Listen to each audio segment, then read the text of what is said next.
Doctor Jaideep Kumar ji. Shri Radha Vallabh Shri Harivansh. Radhe Radhe महाराज जी।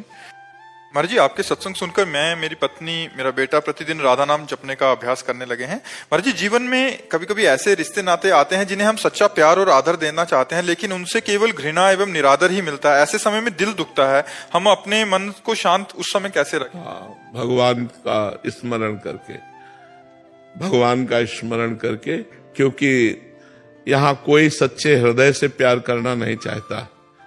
यहाँ सब जगह स्वार्थ, छल, कपट, अपनी कामना की पूर्ति।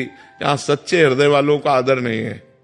सच्चाई से चलने वालों का आदर कम है समाज में। आज जो जितना गंदा बोल सके, गंदा चल सके, गंदा आचरण कर सके, समाज उसी के, भाई ये ऐसा। और जो सिधाई से चले ना, तो लोग कंकड़ मारते, सीधे चलते चलने में कंकड़ मारते हैं, उसे छेड़ते हैं, उसको उपहास करते हैं, उसको नीचा दिखाने की कोशिश करते हैं। जो धर्म में चलना चाहता है, जो भक्ति करना चाहता है, उसका उपहास करते हैं लोग। लेकिन सत्य सत्य रहता है। उपहास सह जाओ। हम किसी से प्यार करें सच्चे हृदय से, और वो हमें सच्चे हृदय से प्यार करे, वो केवल एक ऐसा है, भगवान, दूसरा कोई नहीं है। ये हम पक्की बात तुम्हें बता देते हैं। छल कपट का प्रेम तो हमने देखा है, लेकिन सच्चा प्रेम नहीं देखा। महाराज जी, आप तो सबके हृदय की बात जानते हैं, तो क्या जो अधर्म आचरण कर रहा है वो अंदर से शांत है क्या? नहीं, बिल्कुल। अंदर की बात तो महाराज जी अंदर से अशांत और भयभीत। जैसे एक किसी गैंग का आदमी, जो हम सैनपुर में गंगा किनारे थे, तो गैंग में विस्फोट हो गया था, तो भाग के आया था। वो रात में सोते समय 2-2 मिनट में उठ के बैठ जाता। तो हमसे कहते, क्यों भाई? बोले, मुझे डर है। तो जो दूसरों की हत्या किए हुए, जो पाप किए हुए, वो चैन से सो नहीं सकते, चैन से खा नहीं सकते, उस मतलब चैन से 1 मिनट नहीं रह सकते। केवल बाहरी रुआब तुम्हें दिखाई देती कि लांग बूट पहरे, राइफल लिए और बड़ा ऐसा। फायदा क्या हुआ हमारे? तो बस यही तो जीव का भ्रम है। यही जीव का भ्रम है। वो फायदे के लिए अगर समझे तो भगवान का मार्ग है। ये तो अच्छे, यही रोड के किनारे पड़े हैं, ये क्योंकि वो अधर्म नहीं कर रहे हैं ना, इसलिए वो रोड के किनारे चैन से सो रहे हैं। और वो गद्दा में भी बैठकर चैन से नहीं सो पा रहा था, 2-2 मिनट में उठ के बैठ जाता। कोई आया क्या, कोई मेरे विषय में पूछा क्या? वो एकदम घबरा रहा था और राइफल बगल में रखे हुए भयभीत है, अशांत है, चित्त बेचैन है। पाप करने वाला कभी शांत नहीं हो सकता। अशांत, चिंता, शोक, भय, उद्वेग, ये उसको प्राप्त होते। पर अब उसको दूसरा रास्ता मालूम नहीं, इसलिए उसी रास्ते पे बढ़ता चला जाता है, उसी रास्ते पे बढ़ता जाता है। क्योंकि कहीं से धन मार लिया तो है, तो भयभीत है। मर्जी समझ आ रही है कि कोई सरकारी उसमें भी है, अगर उसने 5 लाख की घूस भी ले ली, बट उसको प्रतिपल भय है कहीं घर में छापा ना पड़ जाए, कोई पकड़ा ना जाऊं। बट महाराज जी, ये बात समझ क्यों नहीं आती हमें? भगवान की माया ऐसी प्रबल है कि वो अज्ञान में ही जी रहा है, इसलिए उसको समझ में नहीं आता। और फिर समझ में कभी एक ना एक दिन आ जाता है, जब पकड़ा जाता है, बेइज्जती होती, तब उसको लगता है यार इससे तो अच्छा है कि जो हमें सरकारी पेमेंट मिल रही थी उसी में शांत से जीते। तो एक ना एक दिन अधर्म चोट करता है, पर जब चोट करता है तो बहुत समय व्यतीत हो जाता है। बहुत हम आगे निकल गए होते, पीछे लौटने का चांस नहीं रहता है। महाराज जी, आप तो शास्त्रों का परिणाम भी जानते हैं, तो इसका परिणाम क्या होगा? नरक, अन्य पशु पक्षियों की योनियों में जाना, भयानक रोगों से ग्रसित हो जाना, और इसी जन्म में परिवार में भयानक अशांति फैल जाना। ये पक्का बात? पक्का, बिल्कुल पक्का है। अगर आप घूस लोगे, अधर्म का पैसा लोगे, तो आपका परिवार कभी सुख, चैन और शांति से नहीं रह सकता। आपके लड़के, आपके परिवार वाले ही आपको उसका परिणाम दिखा देंगे कि आपने जो कमा के दिया है वो अशांति और दुख का कारण है। अशांति और दुख का कारण है। श्री हरिवंश महाराज जी, आपकी अपार कृपा से मैंने समस्त दुष्कर्म जैसे व्यभिचार, मादक पदार्थों का सेवन, धूम्रपान, झूठ बोलना, चोरी करना, पैसे का छल कपट करना को त्याग दिया। परंतु एक मन में बहुत खेद है कि आप इतनी देर से क्यों मिले महाराज जी? आज जीवन की 46 वर्ष की आयु व्यर्थ हो। इस विषय पर ना सोचे, अब ये सोचे कि जब से मिले हैं तो अब हमको समय नष्ट नहीं करना, अब हमको अच्छे से समय गुजारना है। भगवान का नाम जप करते हुए, परोपकार करते हुए, धर्म पूर्वक धन कमाते हुए, परिवार का प्यार पूर्वक पोषण करते हुए, अब जीवन में अपराध नहीं करना, गलती नहीं करना। अब लो नशानी, अब ना नशई हो।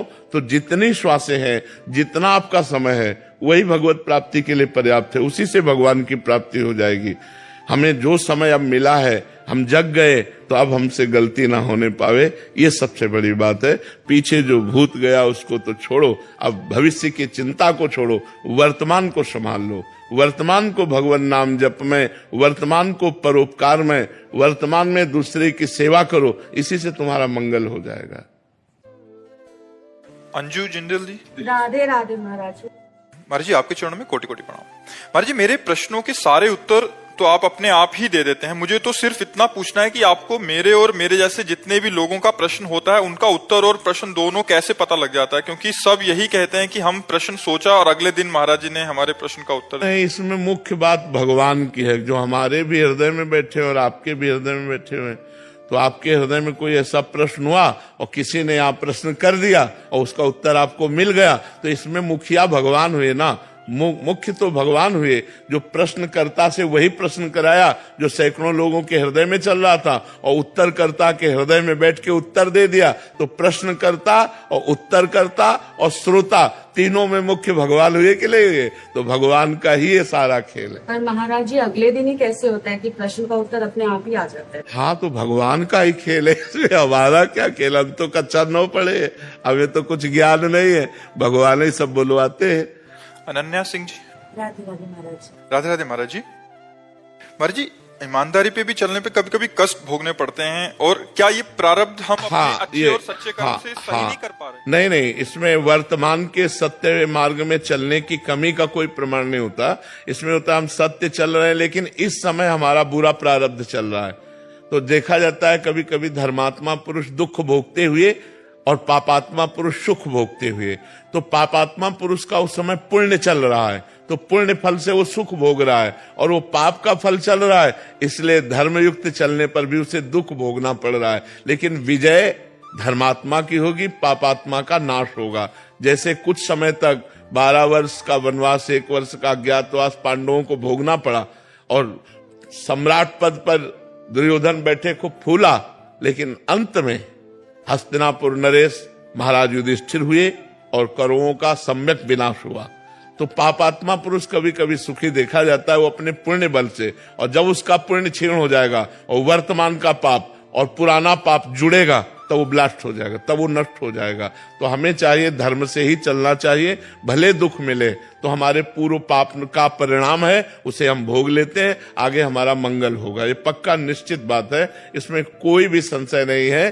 तो ब्रह्मास्त्र का प्रयोग मच्छर मारने के लिए जैसे नहीं किया जाता, ऐसे ही अपने भजन का प्रयोग अपने रोग नाश के लिए नहीं किया जाता। ये भजन का ही बल है कि हम आपके बीच में बैठे हैं ऐसी स्थिति पर भजन का बल का प्रयोग भगवान की प्राप्ति है, ना कि इस नाशवान शरीर को स्वस्थ कर लेना। अगर स्वस्थ भी होंगे और कल मरना है तो मर ही जाएंगे, और अगर हमें 10 साल जीना है तो अस्वस्थ होते हुए भी हम 10 साल जिएंगे और वो कार्य करेंगे जो एक स्वस्थ पुरुष भी नहीं कर सकता है। तो हमें चाहिए अपने भजन का प्रयोग सुख दुख में नहीं, भगवान की प्रसन्नता में प्रयोग करना चाहिए।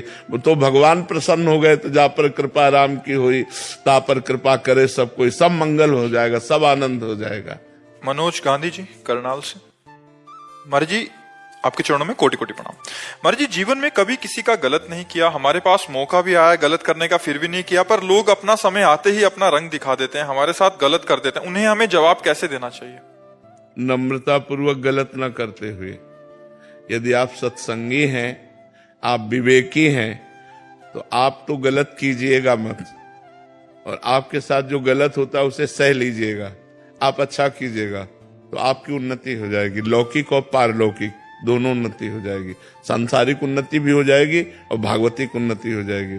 और जो आपको ठग रहे हैं, आपके साथ बेईमानी कर रहे हैं, आपके साथ अपना गलत रूप दिखा रहे हैं, उनका लोक और परलोक दोनों नष्ट हो जाएगा। तो अपने को चाहिए कि जो अपने साथ गलत करे उसके साथ अच्छा व्यवहार करे, क्योंकि हम लोग सत्संगी हैं, हम लोग भागवतिक हैं।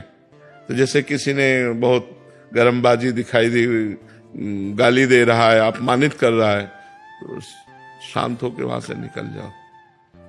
अगर शांत होकर नहीं निकलते तो आपका भी अहित है और उसका भी अहित है। आप लड़ गए, मारपीट हुई, पुलिस में मुकदमा चला, फिर जीवन बर्बाद हो गया। और अगर थोड़ा झुक के चले गए तो उसको ऐसा तमाचा मारेंगे ठाकुर जी ना कि वो सारी रंगबाजी हिला जाएगी। जब शरीर स्वस्थ होता है, जेब में रुपया होता है, मनमानी भोग होता है, तो लगता है कौन भगवान, फिर उसका जब तमाचा पड़ता है तो आवाज नहीं होती उसके तमाचे में आवाज नहीं होती, लेकिन ऐसा मार मारते कि फिर पूछो मत, अच्छे अच्छे ऐसे हो जाते, अच्छे अच्छे। चलत दशानन डोलत तवनी, जब 10 कंधर रावण चलता था धरती कांपती थी, और उसी की खोपड़ी में बंदर लोग जो है ना चरण प्रहार करते थे। जब खोपड़ियां काट काट के भगवान ने गिराई ना तो प्रहार करते थे। रहा न कोकुल रोवन हारा, राम विमुखास हाल तुम्हारा, रहा न कोकुल रोवन हारा। तो रहे न रावण सम अभिमानी, हिरणा कश्यप सम वरदानी, खान विभव की खान जगत में कुछ दिन के मेहमान, भजले श्री भगवान जगत में कुछ दिन के मेहमान। तो हमें लगता है जो ज्यादा गर्व करे उसके सामने थोड़ा झुक के निकल जाओ। है कठिन काम, मतलब इतना हम थोड़ी, वो एक अभिमान आता ना, लेकिन उसी को संभाल लो, वो अपने आप ऐसे ठिकाने पे चोट लगे कि वो अपने आप ठीक हो जाएगा। उमा क्षमा श्राप होते भारी, श्राप से भी बुरा परिणाम होता है क्षमा कर देना। जाओ तुम्हें क्षमा किया, कुछ नहीं कहेंगे।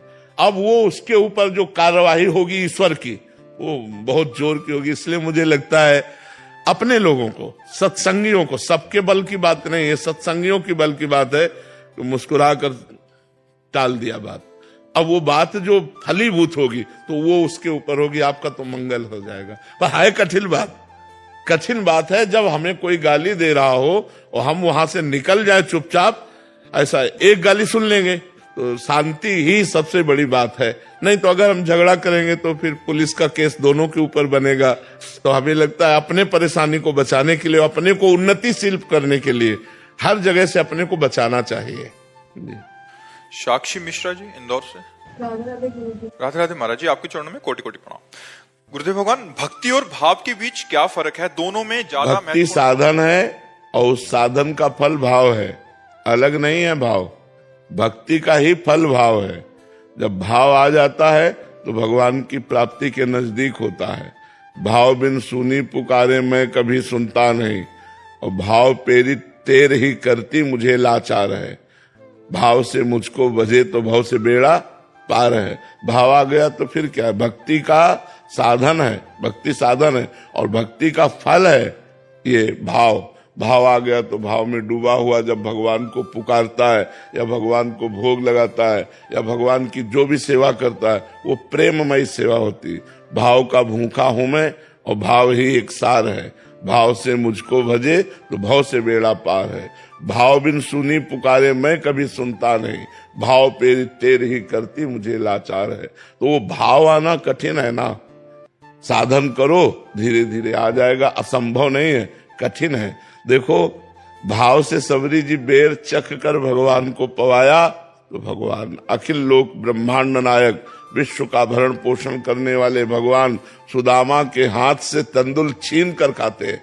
रबड़ी रसगुल्ला वो थोड़ी है, तंदुल है जो कोई नहीं चबाना चाहेगा, वो छीन कर खाते हैं।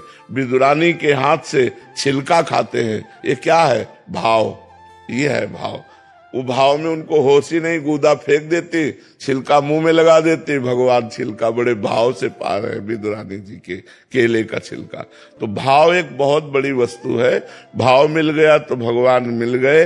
भाव भक्ति से आता है। जब हम नवधा भक्ति करते हैं तब भगवान का भाव आता है। जी, इनका ही प्रश्न है कि श्री जी की सेवा करते समय मन का समर्पण और संवेदनशीलता कैसे बनाए रखें? जब हम नाम जप करेंगे, वाणी जी का गायन करेंगे तो श्री जी से अपनापन हो जाएगा। देखो, एक पड़ोसी के बच्चे को दूध पिलाना और एक अपने बच्चे को दूध पिलाना, अंतर हो जाएगा? नहीं, अंतर हो जाएगा। पड़ोसी के बच्चे में है कि, लेकिन अपने बच्चा, अपना बच्चा, तो ऐसे ही भगवान को भगवान मानकर सेवा करना और भगवान को अपना मानकर सेवा करना, अंतर पड़ जाएगा आपके मन में। जैसे भगवान को जब अपना मान लिया जाता है तो एक दिन कृष्णदास जी महाराज वल्लभाचार्य जी के शिष्य बाजार में जा रहे थे, गरम गरम जलेबी बन रही थी। कहा यार ये तो ठाकुर जी के लिए बढ़िया रहे। आंख मूंदा और भाव से, तो वहां ठाकुर जी जलेबी पाने लगे। भाव से भेजा ना, भाव से जलेबी खरीदी नहीं, केवल आंख मूंद कर भाव से, अरे तो ठाकुर जी के लायक गरम गरम जलेबी बढ़िया, ठाकुर जी पाने लगे। हमारा भाव बन जाए ठाकुर जी के प्रति अपना, कि मेरे ठाकुर जी, मेरे प्रियालाल, तो फिर जो सेवा होगी वो बड़ी सुंदर होगी। अब ये अपनापन नहीं हुआ ना। अब जैसे आप तो पाओ हलवा और चाय और रबड़ी और ठाकुर जी के आगे रख दो चिरौरी, तो फिर भाव क्या रह गया ठाकुर जी का। दुकानों में पूछते हैं सुपारी अपने लिए लोगे कि ठाकुर जी के लिए? अपने लिए तो फिर वो अलग दी जाएगी। तो ऐसा करोगे तो फिर ठाकुर जी भी बहुत चतुर सिरोबड़ी है तो फिर जल्दी पकड़ में नहीं आते। पत्र पुष्प से ही मैं प्रसन्न हो जाता हूं तो बड़े भाव देखो, अगर हमारा भाव है तो भगवान एक तुलसी दल से प्रसन्न हो जाएंगे। एक तुलसी दल देखो, बताया ना, तंदुल कौन पाता है? कौन? तंदुल माने होते चावल के टूटे हुए किनके, छिलका कौन पाता है? ब्रह्मांड नायक प्रभु है। बेर, सबरी जी के बेर प्रसिद्ध है, सुदामा के चावल प्रसिद्ध, तंदुल प्रसिद्ध है, और विदुरानी का केला का छिलका प्रसिद्ध है कि भगवान ने पाया। इसलिए पाया, उसमें प्रेम है, उसमें भाव है। यदि वस्तु में एक पत्ते में एक तुलसी दल चढ़ा रहे हो, आपके आंसू गिर रहे हैं, भाव उतने में भगवान बिक जाएंगे। एक चुल्लू जल भगवान को दे दो, उतने में प्रसन्न हो। पर प्रसन्न तब होंगे जब आप अपनापन करके दे रहे हो, तब बात बनेगी, नहीं तो बात नहीं बने। प्रवीण हड़िया जी, राधे राधे महाराज जी। महाराज जी, मेरे मन में ये विडंबना है कि कभी कभी किन्हीं सिद्ध या शुद्ध पुरुष के प्रवचन सुनते समय कह रहे कि महाराज जी कभी कभी कोई तर्क हो जाता है कि क्या ऐसा भी हो सकता है? हाँ, हो जाना चाहिए, कोई परेशानी नहीं है, उसका निराकरण कर लेना चाहिए। दूसरी तरफ लगता है कि क्या तुमको बात पे भरोसा नहीं है, फिर अंदर ही नहीं, अगर तर्क हो जाए तो हम उसका निषेध नहीं करते। तर्क होना हमारा स्वाभाविक है, तो हमको संतों से प्रश्न कर लेना चाहिए। अगर तर्क होता है तो प्रश्न कर लेना चाहिए, तो वो और उसको खोलकर समझाएंगे तो आपका तर्क शांत हो जाएगा। क्या हमें सीधा बात नहीं मान लेनी चाहिए? ऐसा भी लिखा है कि हमें, ये तो सर्वोत्तम श्रद्धा है कि जो बात निकली उसको मान लिया, लेकिन अगर तर्क आ जाता है तो कोई गलत बात नहीं है। तर्क आना कोई गलत बात नहीं कि आप जो कह रहे हैं इसको हम कैसे धारण कर सकते हैं, कैसे मान सकते हैं, तो और विस्तार से उसको बताएंगे। पर ये ऐसा भी हो सकता है कि नाम जापक ऐसे हुए, ऐसा हुआ, ऐसा तर्क आ जाता है कि क्या ये सच बोल रहे हैं, मतलब किसी बात पे कि जब उनकी सिद्धावस्था की बात नहीं, संशय तो नहीं करना चाहिए। भगवान के भजन में बड़ी सामर्थ्य है, बहुत बड़ी सामर्थ्य है, तो ऐसा संशय नहीं करना। नाम से कुछ भी हो सकता है, नाम में बड़ी सामर्थ्य है, लेकिन जप करके तो देखो, नाम में बहुत सामर्थ्य है, नाम में अपार सामर्थ्य है। नाम जप कर ये संशय नहीं करना चाहिए, ऐसा भी हो सकता है कि हाँ हो सकता है। नाम में बड़ी सामर्थ्य। भगवान करतुम अकर्तुम अन्यथा करतुम है। भक्त प्रहलाद जी को आग में जलाया गया, विष पिलाया गया, तो उनकी इतनी उच्च कोटि की भक्ति थी कि उनको आग भी नहीं जला पाई। अब हर भक्त को तुम जला के देखो कि प्रहलाद जी, तो हर भक्त प्रहलाद जी तो नहीं है। उनकी उस उच्च कोटि की अलग अलग स्थिति होती है ना। उनको ये जो पंचभूत है वो स्पर्श भी नहीं कर। जल में डुबोए गए लेकिन वो डूबे नहीं, पत्थर से दबाए गए लेकिन वो पिचके नहीं, आग से जलाए गए उनको जलन नहीं हुई। क्या क्या उनके ऊपर गैस छोड़ी गई मरण वाली, न जाने क्या क्या। वो हिरण्यकश्यप त्रिभुवनपति था, सब कुछ करके हार गया लेकिन बाल भी नहीं झुलसा पाया। क्यों? इतनी उच्च कोटि की भक्ति की भगवान खंभा फाड़कर न